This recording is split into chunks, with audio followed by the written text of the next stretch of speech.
Le Centre Consignation Plus de Sept-Îles a maintenant ouvert ses portes. Ce que ça signifie pour les gens du secteur, c'est qu'ils peuvent aujourd'hui retourner leur contenant de boissons ici. La grande nouveauté, c'est la facilité et la rapidité du processus. On vient déposer en vrac des contenants consignés en aluminium et en plastique et les machines s'occupent de les trier. Ensuite, on se fait rembourser en argent comptant ou via l'application de consignation. C'est simple pour le citoyen et ça allège les commerçants qui devaient gérer le retour des canettes consignées dans leur boutique. Le Consignation de Sept-Îles est le premier de plusieurs autres lieux de retour qui vont ouvrir sur la Côte-Nord prochainement. Le Centre de service scolaire du Fer a été victime d'une cyberattaque hier. C'est majeur parce que le centre gère plusieurs écoles à Sept-Îles, Port-Cartier et Fermont.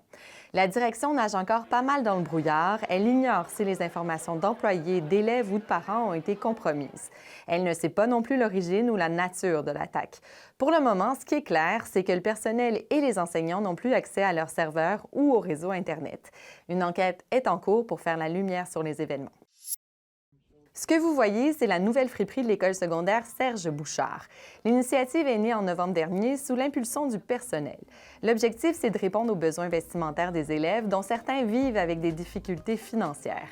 On trouve donc des vêtements, oui, mais aussi des articles scolaires, des accessoires et des produits d'hygiène.